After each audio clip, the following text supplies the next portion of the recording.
Hello students, this is Rahila Khurशीद and welcome to Study Hub। जैसा कि आप सब जानते हैं कि हम आपके सुपरवाइज़र के एग्ज़ाम का पोर्शन कंप्लीट करा रहे हैं एंड बाय माय साइड आपको स्पेशलाइजेशन और जनरल साइंस का सारा टॉपिक्स जो है वो कंप्लीट कराए जाएंगे विद टाइम। पहले हम थोड़ा सा सिलेबस के बारे में डिस्कस कर लेते हैं। ये जो है ये आपके सुपरवाइज़र के एग्ज़ाम का सिलेबस है, जिसमें जनरल अवेयरनेस जो है वो 20 मार्क्स का है, जनरल इंग्लिश एंड कॉम्प्रिहेंशन जो है वो 10 मार्क्स का है, general intelligence 10 marks, general science 10 marks, computer 10 marks and specialisation जो है वो 60 मार्क्स का है। ठीक है, तो इसमें से मैं आपको जनरल साइंस का पूरा पोर्शन कराऊंगी एंड स्पेशलाइजेशन का पूरा पोर्शन कराऊंगी। ठीक है, तो इस टॉपिक में हम इस लेक्चर वीडियो में हम स्पेशलाइजेशन पोर्शन स्टार्ट करेंगे। स्पेशलाइजेशन का हम पहला यूनिट लेंगे। जैसा हमने देखा कि स्पेशलाइजेशन जो है ये 60 मार्क्स का है, तो 60 मार्क्स जो है वो 6 यूनिट्स में डिवाइडेड है। यूनिट 1, 2, 3, 4, 5 एंड 6, और हर एक यूनिट जो है वो कंसिस्ट करता है 10 मार्क्स का। दैट मीन्स टोटल आपके पास स्पेशलाइजेशन के 60 मार्क्स हैं। That means it is a very scoring subject, तो हम इस पर बहुत ज़्यादा फोकस करेंगे और लेक्चर वीडियो में हम यही स्टार्ट करेंगे। इसका यूनिट 1 हम लेंगे, जिसमें सबसे पहला टॉपिक आता है सोसाइटी, कम्युनिटी एंड एसोसिएशन। ठीक है, तो अगर हम सोसाइटी, कम्युनिटी, एसोसिएशन ये हम तीनों एक ही वीडियो में करते हैं तो ये काफ़ी ज़्यादा लॉन्ग प्रोसेस हो जाएगा और वीडियो इंटरेस्टेड नहीं रहता है। इसलिए इस पोर्शन में हम सिर्फ सोसाइटी के बारे में पढ़ेंगे और बाकी कम्युनिटी और एसोसिएशन जो है वो हम नेक्स्ट लेक्चर वीडियोज़ में देखेंगे। So let's start. अगर हम बात करते हैं सोसाइटी की, ये जो वर्ड सोसाइटी है इसका मतलब क्या है, तो सिंपल वर्ड्स में यानी कि किसी ले मैन को अगर हमने समझाना हो कि सोसाइटी होता क्या है, तो सोसाइटी जो है ये एक एग्रीगेट ऑफ पीपल होता है जो एक साथ कहीं पे रहते हैं। ठीक है, यानी कि जहाँ पे भी आपको एक से ज़्यादा लोग कहीं पर दिखेंगे बैठे हुए, उनको हम क्या कहेंगे, एक सोसाइटी कहेंगे। But at the same time कुछ क्राइटेरियाज जो है वो ज़रूरी होते हैं एक सोसाइटी को फिल करने के लिए, ताकि उसे कंसिडर किया जाए कि वो एक सोसाइटी है। फॉर एग्ज़ाम्पल, अगर आप कहीं 10 मिनट के लिए 5-6 लोग या 10-12 लोग आपने देख लिए जमा हुए, उसे आप सोसाइटी कंसिडर नहीं करोगे। ठीक है, सोसाइटी का जो है ये जो ग्रुप ऑफ पीपल है, इनके बीच में रिलेशनशिप्स होना बहुत ज़्यादा ज़रूरी है, इनका साथ में रहना बहुत ज़्यादा ज़रूरी है, इनका एक दूसरे को एकम्पनी करना बहुत ज़्यादा ज़रूरी है, तब जाके आप उस ग्रुप ऑफ इंडिविजुअल्स को आप कंसिडर करोगे एज अ सोसाइटी। ठीक है, तो इन सिंपल वर्ड्स हम क्या कह सकते हैं, सोसाइटी जो है ये एग्रीगेट है या फिर एक ग्रुप ऑफ पीपल होता है जो साथ में रहते हैं किसी भी वेल डिफाइंड जोग्राफिकल एरिया में। जब ये साथ में रहते हैं फॉर अ टाइम पीरियड, उसे हम क्या कहते हैं, सोसाइटी कंसिडर करते हैं। ठीक है, नेक्स्ट अगर हम देखें डेफिनेशन ऑफ सोसाइटी क्या है, ये जो वर्ड सोसाइटी है ये एक लैटिन वर्ड से डिराइव किया गया है, दैट इज़ सोशियस, जिसका मतलब होता है एसोसिएशन या फिर कॉम्पेनियनशिप। ठीक है, दैट मीन्स इस सोसाइटी का मतलब ये होता है कि ये एक लार्जर ग्रुप ऑफ इंडिविजुअल्स होता है जो एक दूसरे के साथ एसोसिएटेड होते हैं, जो एक दूसरे को एकम्पनी करते हैं, जिनके आपस में रिलेशनशिप्स होते हैं, या फिर जो एक दूसरे को मतलब एक दूसरे के साथ रहते हैं, रिलेशनशिप्स बनाते हैं, वैसे ग्रुप ऑफ पीपल को हम क्या कहते हैं, सोसाइटी कहते हैं। प्रॉफ राइट हमारे पास एक सोशियोलॉजिस्ट हैं जिन्होंने एक सिंपल डेफिनेशन दी सोसाइटी की। उन्होंने कहा कि सिंपली ये एक सिस्टम ऑफ रिलेशनशिप होता है जो किसी भी ग्रुप ऑफ इंडिविजुअल्स के बीच में एग्जिस्ट करता है। ठीक है, प्रॉफ राइट ने हमारे पास डेफिनेशन दी कि ये एक सिंपली एक सिस्टम ऑफ रिलेशनशिप होता है जो ग्रुप ऑफ इंडिविजुअल्स के बीच में एग्जिस्ट करता है। ठीक है, this was the definition of society. I hope यहाँ तक आपको अच्छे से समझ आ गया होगा। नेक्स्ट हम देखते हैं क्राइटेरिया, यानी कि जो हमारे पास मैरियन लिवी थे, उन्होंने हमारे पास 4 क्राइटेरियाज़ दिए जो एक किसी भी ग्रुप ऑफ पीपल को फुलफ़िल करना बहुत ज़्यादा ज़रूरी है, तब जाके उस ग्रुप ऑफ पीपल को हम क्या कहेंगे, एक सोसाइटी कहेंगे। ठीक है, तो इसमें हमारे पास 4 क्राइटेरियाज़ आते हैं।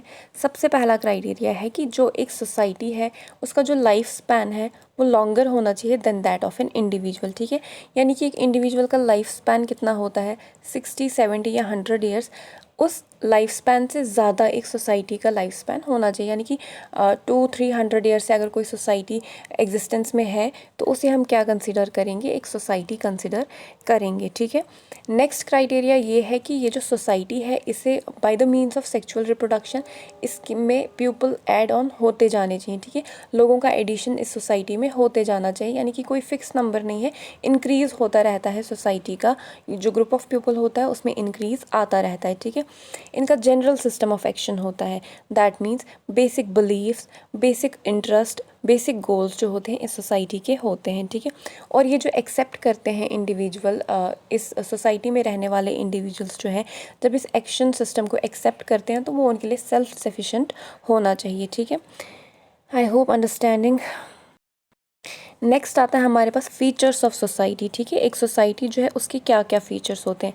एक सोसाइटी में वेब ऑफ सोशल रिलेशनशिप्स होने चाहिए, यानी कि जो इंडिविजुअल्स रह रहे हैं किसी भी सोसाइटी में, उनके आपस में रिलेशनशिप्स होने चाहिए, ठीक है। एक सोसाइटी में लाइकनेस भी होती है और डिफरेंसेस भी होते हैं, ठीक है। अगर डिफरेंसेस लाई कर रहे हैं तो वहाँ पे लाइकनेस भी होगी, अगर लाइकनेस है तो डिफरेंसेस भी होंगे, ठीक है।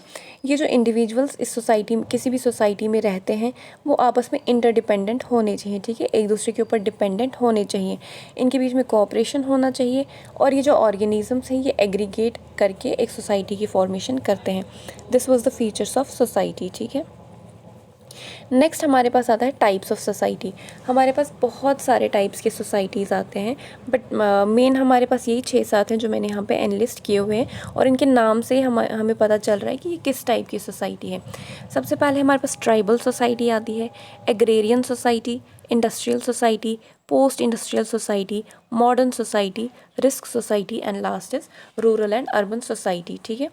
इनको अब हम एक एक करके थोड़ा सा इनका डेफिनेशन देख लेते हैं। वैसे तो नाम से ही पता चल रहा है, बट थोड़ा सा एक्सप्लेन करने के लिए थोड़ा सा हम एक पॉइंट इनमें देख लेते हैं। फर्स्ट हमारे पास आता है ट्राइबल सोसाइटी। ट्राइबल सोसाइटी या फिर ट्राइब जो है, ये एक ऐसी सोसाइटी होती है जिसमें कॉमन कल्चर होता है, डायलेक्ट होता है और रिलीजन कॉमन होता है, ठीक है। इनमें एक स्ट्रॉन्ग सेंस ऑफ यूनिटी होता है, ये बहुत ज़्यादा एक साथ रहना पसंद करते हैं, ये एक दूसरे के लिए बहुत ज़्यादा डिफेंडिव होते हैं, डिफेंसिव होते हैं। और ये जो ट्राइब होता है, इनको एक चीफ जो है वो हेड करता है, ठीक है। एक कोई इंडिविजुअल होता है जिसे ये चूज़ करते हैं और वो एज अ हेड एक्ट करता है इस सोसाइटी में। और ये जो ट्राइबल सोसाइटी है, इनमें बहुत स्ट्रॉन्ग रिलेशनशिप्स होते हैं, ठीक है। ट्राइबल सोसाइटी में हमारी एग्जांपल्स आती हैं, जैसे आदिवासीज एंड ऑल होते हैं, वो ट्राइबल सोसाइटी की फॉर्मेशन करते हैं। नेक्स्ट आता है हमारे पास एग्रेरियन सोसाइटी। एग्रेरियन सोसाइटी एक ऐसी सोसाइटी होती है जिसमें ग्रुप ऑफ इंडिविजुअल्स जो होते हैं वो एग्रीकल्चर के बेसिस पे जो है वो कनेक्टेड होते हैं, इंटरलिंक्ड होते हैं, ठीक है। यानी कि उनका बेसिस जो होता है वो production and maintenance of crops के बेसिस पे ही होता है, ठीक है। This is agrarian society. Next is industrial society. Industrial society में जो ग्रुप ऑफ पीपल होते हैं वो इंटरलिंक्ड होते हैं विद टेक्नोलॉजी एंड मशीनरी, ठीक है, जिसमें वो मास प्रोडक्शन करते हैं, लार्ज पॉपुलेशन को सपोर्ट करते हैं और ये कैपेसिटी प्रोवाइड करते हैं for the division of labour, ठीक है। यानी कि ये साइंस और टेक्नोलॉजी के बेसिस पे जो सोसाइटी बनती है उसे हम इंडस्ट्रियल सोसाइटी कहते हैं। Next is post industrial society.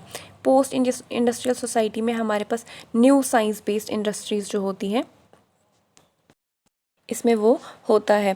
Post industrial society जो होती है ये न्यू मॉडर्न साइंस के बेसिस पे होती है। इसमें मोर टेक्नोलॉजी होती है, न्यू टेक्निकल एलाइट्स या फिर न्यू टेक्निकल स्किल्स इसमें होते हैं, और इसमें न्यू प्रिंसिपल्स की फॉर्मेशन, मतलब ये न्यू प्रिंसिपल के बेसिस पे जो है ये वर्क करता है, ठीक है। पोस्ट इंडस्ट्रियल सोसाइटी में ऐसे ग्रुप ऑफ इंडिविजुअल्स होते हैं जो on the basis of new science पे इंटरलिंक्ड होते हैं, न्यू टेक्नोलॉजीज़ पे ये इंटरलिंक्ड होते हैं। नेक्स्ट आता है मॉडर्न सोसाइटी। मॉडर्न सोसाइटी में हम देखें तो जो हम लोग हैं वो मॉडर्न सोसाइटी में आते हैं, ठीक है। ये जो है ये economically, politically, scientifically, aesthetically, spiritually, legally, religiously ये क्या करते हैं, ये एक दूसरे के साथ इंटरलिंक होते हैं, और ये मतलब इनका सेपरेशन जो होता है वो इरेजिस्टिबल होता है, ठीक है। जैसे हम लोग हैं, हमारे कॉमन रिलीजन, स्पिरिचुअलिटी, गोल्स वगैरह आते हैं, तो और ये जो है हमारा मॉडर्नाइजेशन हो गया है, यानी कि मॉडर्न चीज़ें आ गई हैं, मॉडर्न लाइफ चल रही है, तो इसको हम मॉडर्न सोसाइटी कहेंगे, ठीक है। Next is risk society. Risk society जो है जहाँ पे ऐसी सोसाइटी जो रिस्क कॉज करती है या फिर वल्नरेबिलिटी कॉज करती है, जैसे हमारे पास क्लाइमेटिक चेंजेस आते हैं, ग्लोबल वार्मिंग आते हैं, तो रिस्क सोसाइटी जो है वो भी हम खुद को ही कंसिडर करेंगे, because we are responsible for global warming, या फिर जो भी रिस्क फैक्टर्स कॉज हो रहे हैं उसके लिए हम ही लोग रिस्पॉन्सिबल हैं, तो हम लोग भी रिस्क सोसाइटी की फॉर्मेशन कर रहे हैं। Then comes the last rural and urban society. Rural society जो है ये एक ऐसी सोसाइटी होती है जहाँ पे लेस डेवलपमेंट होती है, अंडर डेवलप्ड होता है, लेस इंडस्ट्रियलाइजेशन होती है, फिर नो इंडस्ट्रियलाइजेशन होती है। वेराज जो अर्बन सोसाइटी होती है ये वेल अर्बनाइज्ड होती है और वेल इंडस्ट्रियलाइज्ड होती है। ठीक है, रूरल में हम सिंपली देखेंगे जो विलेज एरिया या फिर ब्लॉक एरियाज़ होते हैं, और अर्बन एरियाज़ में जो हमारे पास सिटी वाले एरियाज़ होते हैं, फिर टाउन वाले एरियाज़ होते हैं, उनको हम अर्बन सोसाइटीज़ कहते हैं। So this was all about today's topic. ये हमने सोसाइटी के बारे में पढ़ा। आई होप आप सबको समझ आया होगा, और नेक्स्ट लेक्चर में हम बाकी पोर्शन कवर अप करेंगे। Thank you so much, take care and bye bye.